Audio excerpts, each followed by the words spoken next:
what is the easiest way of getting votes? He said, vote for Mr. Faisal Manap in Tampines because he's a better Muslim. You see the appeals are precisely along racial and religious lines. In Singapore, we have to apply for a permit to protest. What is it that you want to say that you can't really say under the current law? Christians are bad. I'm going to burn the Quran. How do we draw the line between representation and standing up for what we believe in versus identity politics? The law and personal values cannot be too far apart. Let's take Section 377A. There were some religious groups that were uncomfortable with it, and therefore we...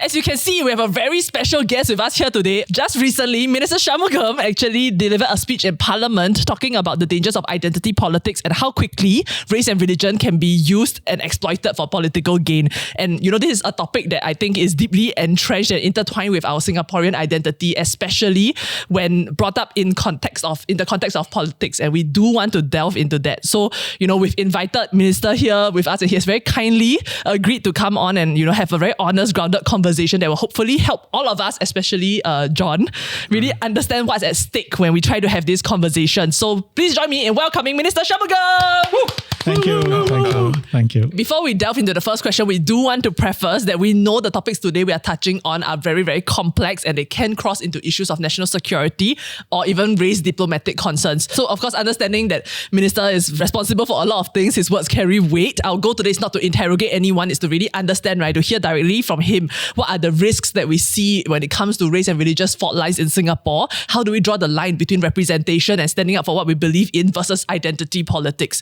And, I think that there are a lot of questions that are valid, but we do have boundaries that we cannot cross and we want to respect that. With that, let's jump into the first question. I mentioned the ministerial statement that you had brought up recently. I think the biggest questions that we have been seeing online, right? People are asking why now when election has been over for a few months already? Why are we suddenly dredging this up, Right. I think it's a fair question. But if you remember, during the elections, Ministry of Home Affairs and ELD issued a joint statement saying we don't want foreign interference, dangers of it, and also we must not get into racial, religious identity politics. And then Prime Minister Lawrence Wong also gave an interview, press conference, because he decided that this was so serious that he needed to speak about it in the middle of the elections. And then when Parliament opened, you had the President's speech where this was talked about. And then the Prime Minister again spoke about it during the debate on the President's speech. But we felt that this was extremely important. It's fundamental and existential for Singapore. And we needed a clear exposition, a setting out of the framework, the details, by a proper speech and let the members of Parliament clarify. Parliament is the highest forum for discussion. And I spoke at the first opportunity. Parliament has just opened last month. So this was the first Parliament session after the debate on the President's speech. And we decided that we will do it here. I guess a fun fact that I did learn was that at every parliament, there is only one slot for a ministerial speech. So obviously the previous one was done by Prime Minister, given, it's the start of his, first official term, right, leading. And so this was indeed, the first opportunity for you to be able to bring this up. But is there something new with relation to race and religion that's coming up now that's causing this to be a bit more, urgent? 2 points. One, around the world, you see a huge increase in identity politics. If you look at the United States, you have articles now coming up, politicians say supporting ideas that a Muslim cannot hold elected office, that there must be an American theocracy. In Netherlands, the right-wing party saying that mosques should be closed and, Islam should not be practiced in the way it is practiced. It's incompatible with Dutch values. They are not the majority, but they are getting increasing strength. The more extreme viewpoints are getting credibility. So we see around the world advanced democracies where these sorts of debates are taking place. And the second trend that I want to highlight is why did we, repeat this so many times now? Because of what happened during the general elections, when race and religion were brought into the elections. And for us, as I said, that can lead very bad outcomes for Singapore and Singaporeans. The nations you just listed, they are nations that intrinsically have these problems tied to their immigration policies and the homogeneousness of those countries, and then threatening their sort of insecurities on that. Singapore, from our entire lifetimes, we've all had like the level of diversity that we've had. So I'm just struggling to understand what is the priority now, where this has to be the first item on the parliamentary docket. Like, why is this more so than anything else that we are facing now? I wouldn't say this is more so than anything else that we are facing now, because if you see the president's speech, it listed out the government's priorities, and those issues, the government will deal with. People's economic issues, issues of housing, healthcare, jobs. These are fundamental, and government has always been very laser focused on that. And at the same time, if we don't remain together as a society, we can't also achieve success. I think the real point of your question is, are we really worried that that can happen here since we're all together? If you look at many of these European societies, American society, you can also argue that they have been multicultural. Some of them have been multicultural for a long period. America has been more multicultural than us for a longer period. But it is breaking down now, because when politicians go into it, essentially say, I'm a Christian, he is a Muslim, vote for me. I'm white, he is some other color, you are white, vote for me. These appeals have very powerful impacts. In Singapore, it will be, I'm Indian, you are Indian, why don't you vote for me? Or I'm Chinese, you are Chinese, why don't you vote for me? We are not a post-race or post-religion society. And the reason why we haven't had it is because right from the beginning we emphasized, if you remember Mr. Lee Kuan Yew's famous words on the 9th of August 1965, this is not a Malay nation, this is not a Chinese nation, this is not an Indian nation. Everyone will have his place equal, language, culture. That was a powerful ideal. And the government has worked very hard to make sure that that ideal is not just an ideal in the pledge, but it is our reality. And the fact that you said that shows that it has become our reality. But we want to emphasize we are stable, but we are no more stable than all these other countries before they started going more negative. And we can easily go that way. Would you then say that we don't actually have, I guess, a true racial harmony, but a racial tolerance that has been papered over by certain policies that are put forward? First, you need to stop people from fighting with each other. Mm-hmm. And we have done that. Yes. Next is you start getting people to appreciate and accept each other. All of this has been, we've been doing for 60 years. Most people are decent and most people are prepared to appreciate others. You need to give them the opportunities, the intermixing, the living together, the coming together in schools. I would say that our racial harmony religious harmony is quite strong. It doesn't mean it's perfect.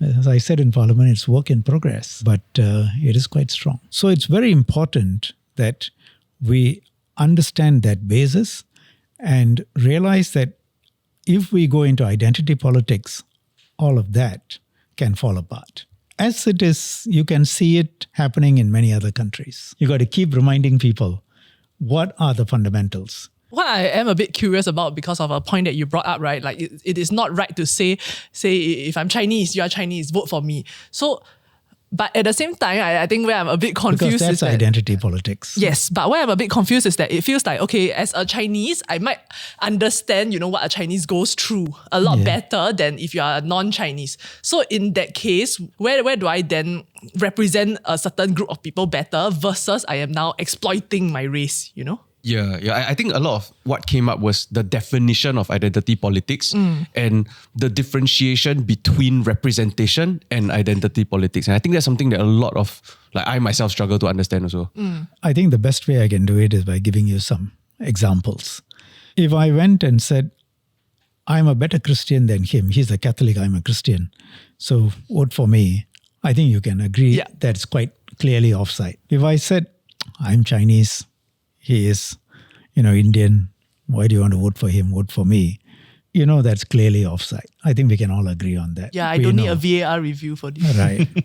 If I were to say, however, look to the Malay community or the Indian community, we have been the people who have been protecting your rights, minority rights, by having a constitutional framework, by having laws that protect all races and religions from attacks.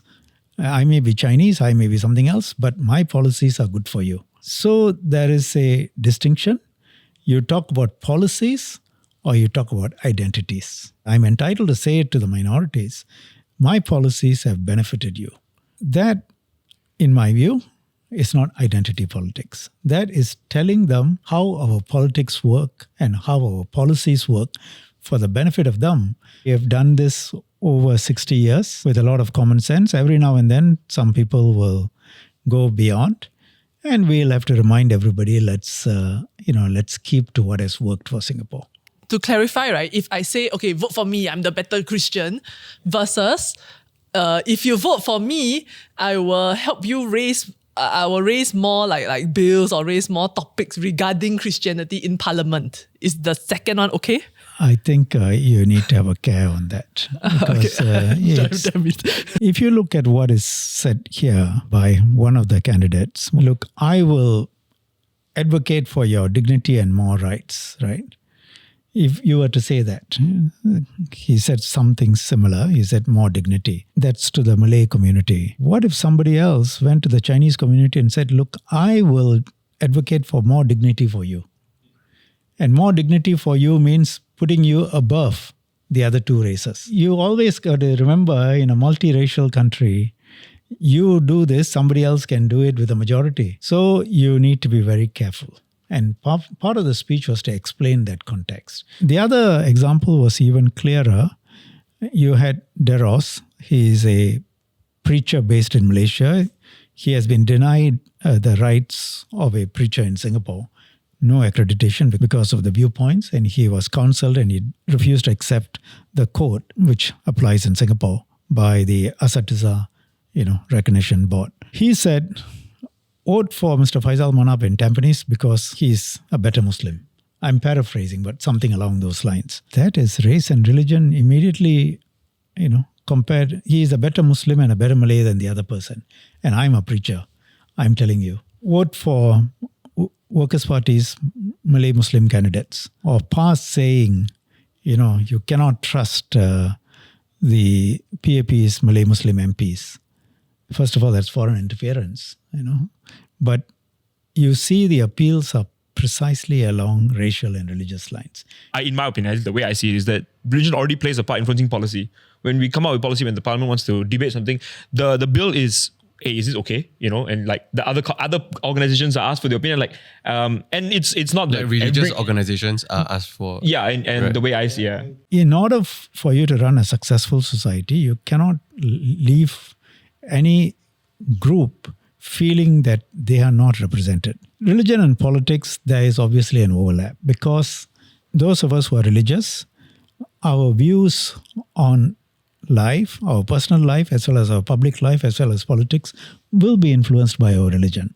But when you debate the issues for the public, remember that it's not only one religion which is represented. Therefore, your debate has to be on a secular basis.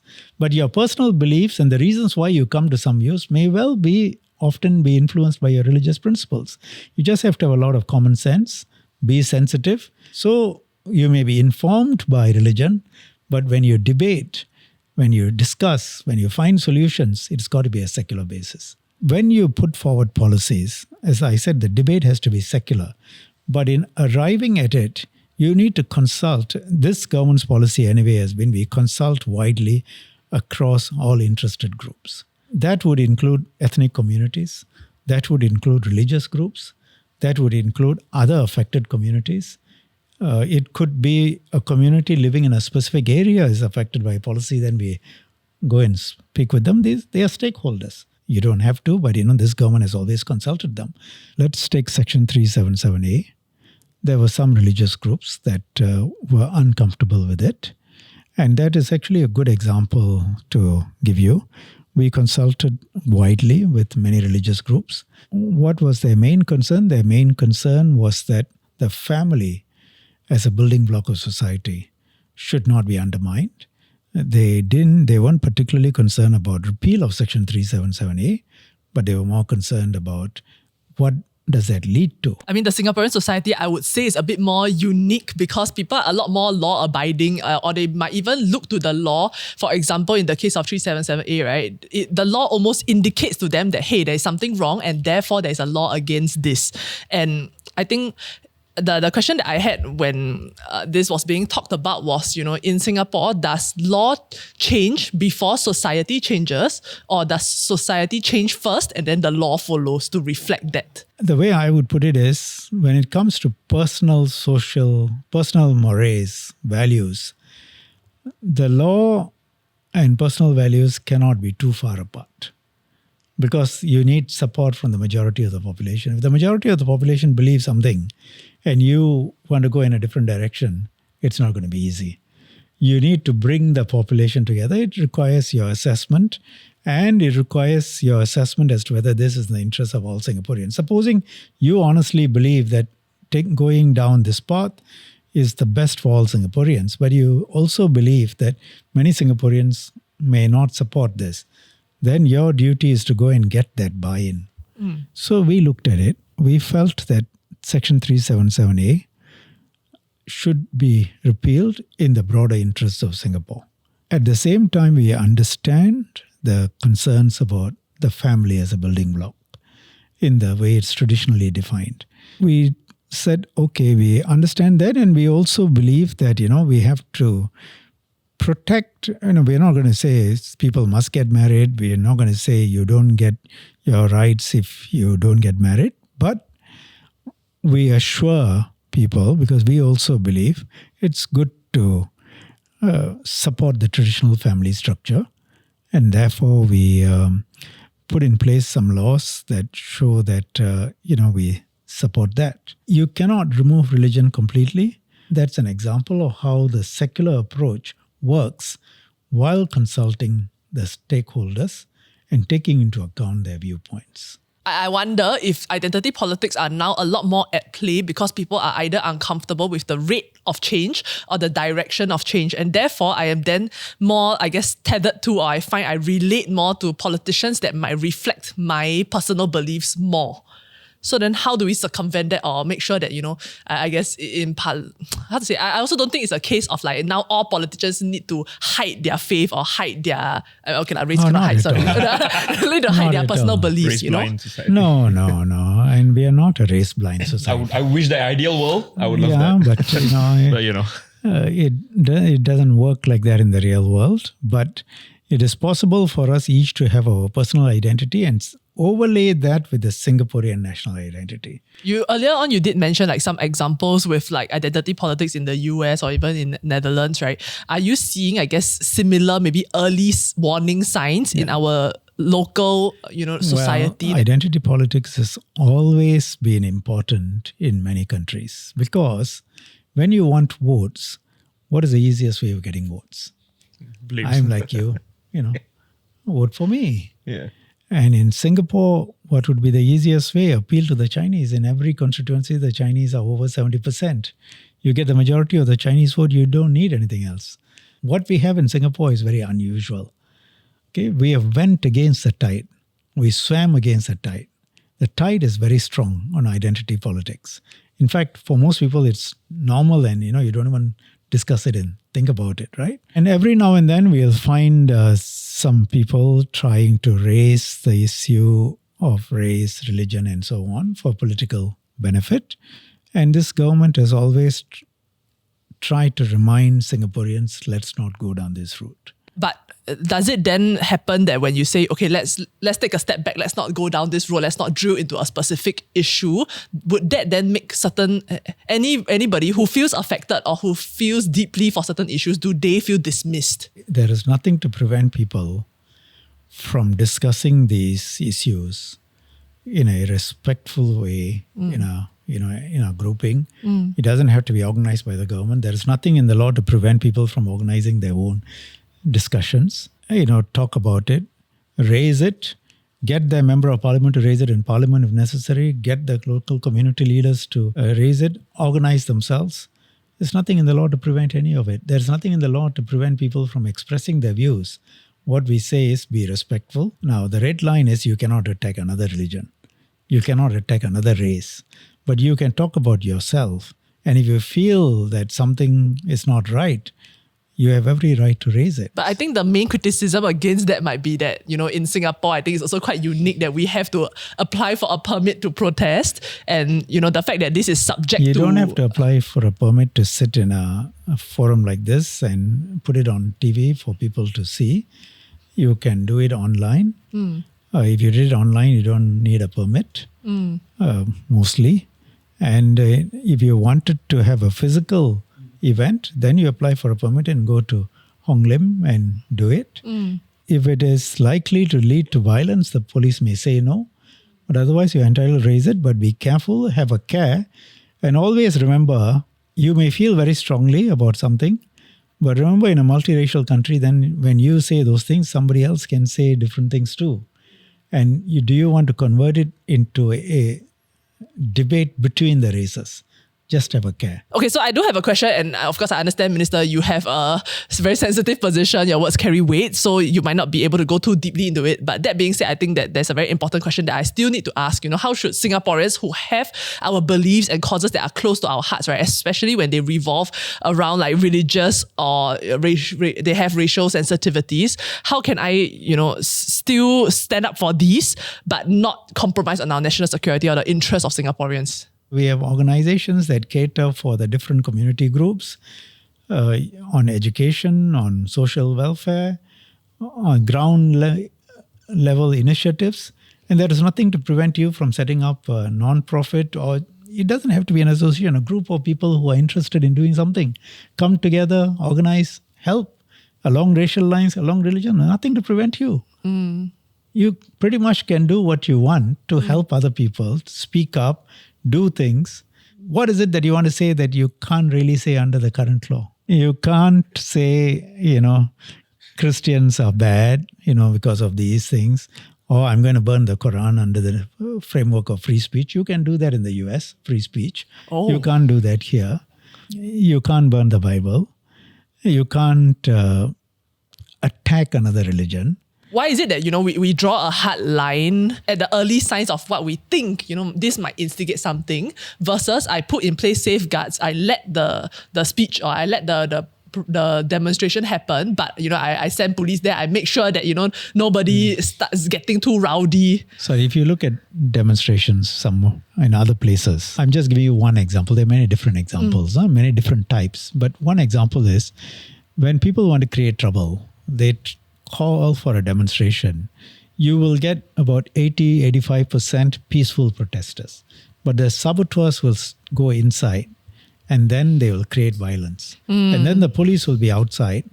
And if there are 2,000 people on the streets and you have 50 fellows inside creating trouble, if you take any action, a lot of innocents will also be affected. And this is what has happened very frequently. If you notice in the demonstrations in the last few years, your assumption is that everyone who does this demonstration is peaceful, but there are some people who use the opportunity for their own ends. That's one type. Another is that if you allow one type of peaceful demonstration, it goes down, another peaceful demonstration. But then there comes a time when some of these demonstrations are no longer peaceful. And then how do you deal with them? You see, thousands of police officers have to be deployed to go and deal with this. And my own take on this is, if you want to demonstrate, go to Hong Lim. And why should your right to demonstrate take precedence over other citizens' right to enjoy the place peacefully, the shopkeepers' rights to keep their shops open and do their business? So I think that kind of ties us back to, the three examples that you did give in your ministerial speech, right? And the follow-up or the actionable from that was we wanted whoever is involved in comments such as these to be able to renounce these statements as soon as possible. I think maybe the time frame that you had given was within a day if possible. Is there a thinking behind how we set these time frames, or what is a reasonable response? You look at what I said in Parliament. Deros comes out and says, vote for Faisal Manap. He is a better Muslim. I'm paraphrasing. against Minister Masagos. This is during the campaign period of 9 days. Every day is hugely vital, matters. And he says the Workers' Party is taking me seriously. He says he issues one Facebook post on the 23rd, which is nomination day. He issues a second Facebook post on the 24th. He says, I've met with the entire Workers' Party Malay candidates, Malay Muslim candidates. That means Mr. Faisal Manap is the most senior Malay leader in the Workers' Party, together with the other four. He says, I've met with all of them. They are the only ones taking me seriously. Vote for Mr. Faisal Manap. It's a religious preacher who has been denied accreditation in Singapore, who is making this call based purely on race and religion. There's no gray area in this. And he then, second day, he reiterates his call. Every day is vital. Your people have gone to meet him, your vice chairman. Mr. Faisal Manap is the vice chairman of the Workers' Party. You've gone to meet him. I think it calls for immediate repudiation. If you believe in our pledge, regardless of race, language, or religion, then this sort of call in the middle of a general election by a preacher, you need to repudiate immediately. You need to say no to this immediately, because every day that you keep quiet, people on the ground will get confused. We saw it and we were very concerned. This is going down the wrong road. And therefore, the government issued a statement.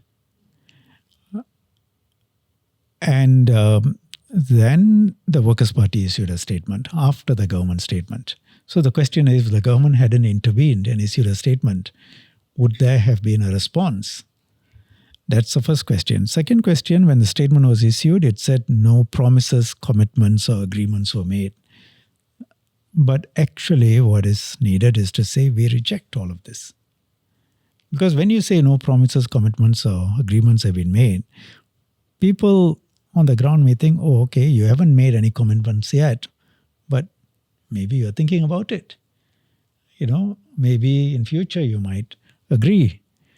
It's just the nature of the demands and the nature of the post required an immediate and clear rejection. And if you look at in Parliament, what Mr. Singh said to me was that he didn't know who Deros was.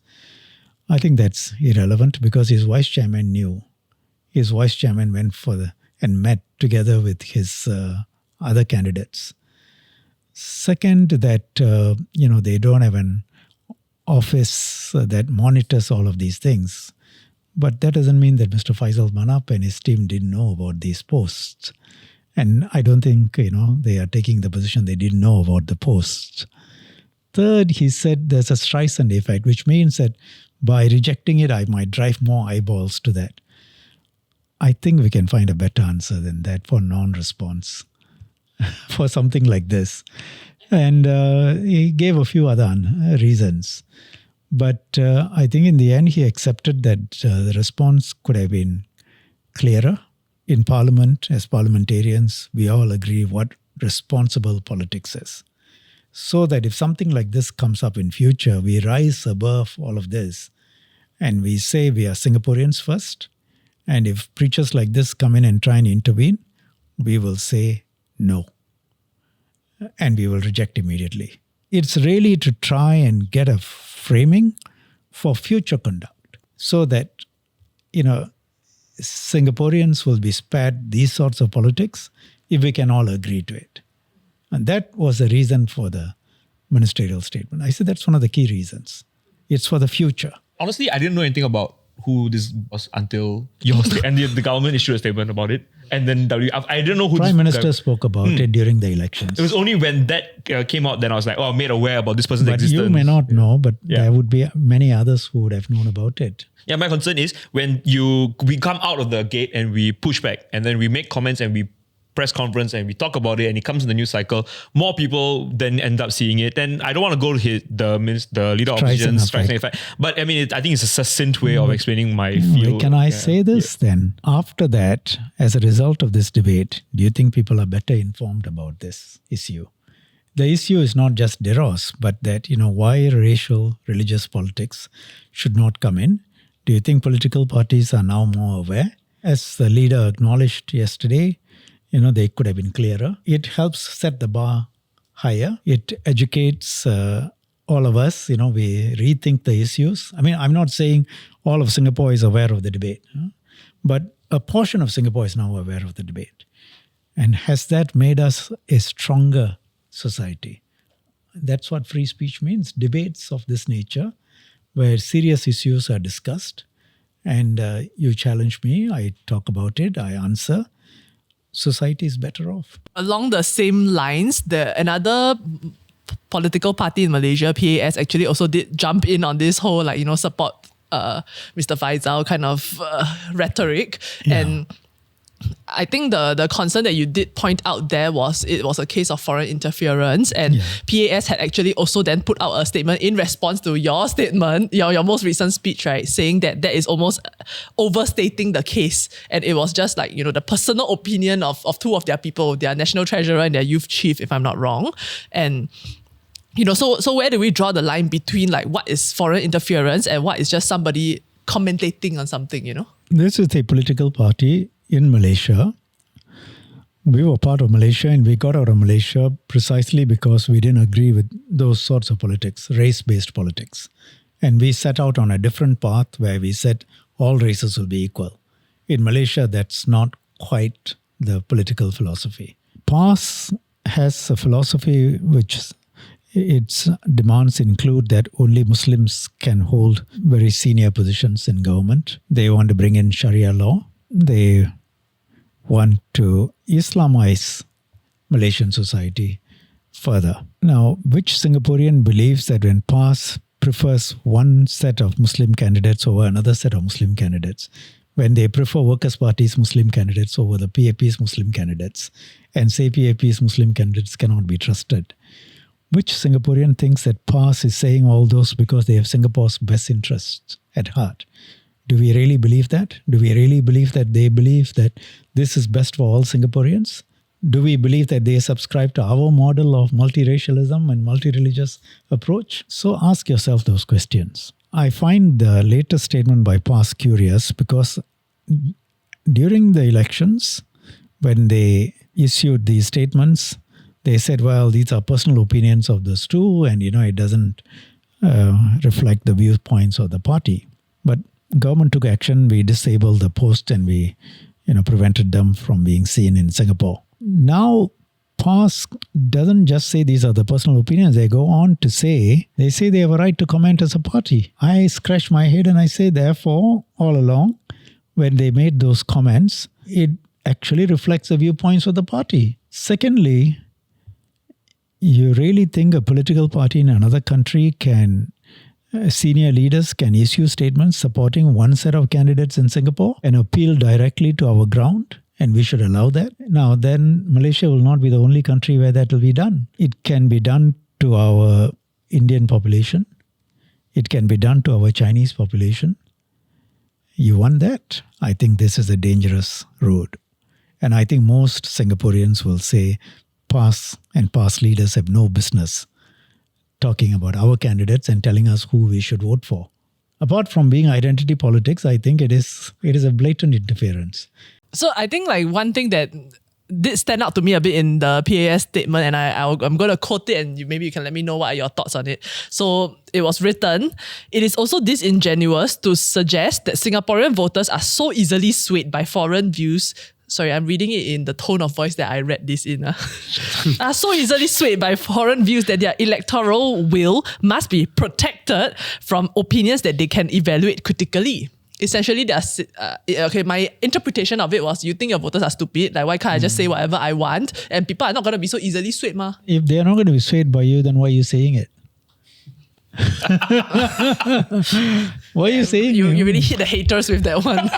Why No, are some you people just saying? like to comment, you know. If you think that your views have no impact whatsoever and Singapore voters will not be swayed by you, then why are you telling them to vote along racial and religious lines? Come on, we're not born yesterday. It was a step in their own foot, that one. Yeah, I don't know where they had to put that. So I think to close, we've explored, I think, quite a few examples. What are some, common red flags that we should look out for when it comes to, people trying to play identity politics and all that, right? If people zoned out or they didn't watch this episode and they just skipped to the end, what is one deeper lesson you would hope for people to take away? What we have in Singapore is precious.